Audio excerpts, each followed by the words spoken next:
જળબંબાકાર વરસાદ આપ જોઈ શકો છો હાલમાં કે વરસાદે તબાહી મચાવી છે।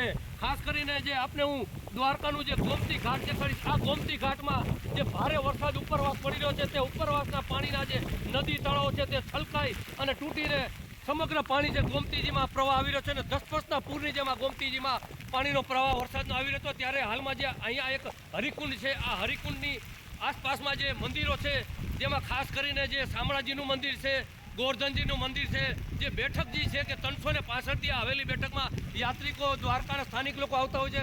ખાસ કરીને જે કૃષ્ણ મંદિર છે એ કૃષ્ણ મંદિરની પણ જે આ તમામે તમામ મંદિરો છે હાલમાં વરસાદી પાણીમાં ગરકાવ થઈ ગયા છે, કેમ કે જે ઉપરવાસના પાણી આવી ગયા હતા અને ગોમતી નદી જે છે તે ભારેથી ભારે પ્રવાહ જઈ રહ્યો છે ગોમતી નદીમાં અને સમગ્ર ઘાટ છે ગોમતીના એ પણ પાણીમાં ગરકાવ છે। હાલમાં આપ જોઈ શકો છો કે જે આ મંદિરો છે આ મંદિરો ભારે વરસાદને લઈ અને પાણીમાં ગરકાવ છે। ક્યાંક ને ક્યાંક જે તંત્ર અથવા એનડીઆરએફની ટીમ અહીંયા આવે અને લોકોની વારે આવે તેવી જે અહીંના આસપાસના સ્થાનિક લોકો રાહ જોઈ રહ્યા છે, કેમ કે જે ઉપરવાસના પાણી આવ્યા છે અને ખાસ કરીને જે દ્વારકાનું આ ગોમતી ઘાટ છે, ગોમતી ઘાટમાં ઉપરવાસના પાણી આવવાથી આ દરેક જે મંદિરો છે તે પાણીમાં હાલમાં ગરકાવ થઈ ગયા છે। ને સંદેશ ન્યૂઝના ગ્રાઉન્ડ ઝીરો રિપોર્ટ ઉપરથી આપના દ્રશ્યો બતાડી દેવામાં આવ્યા હતા।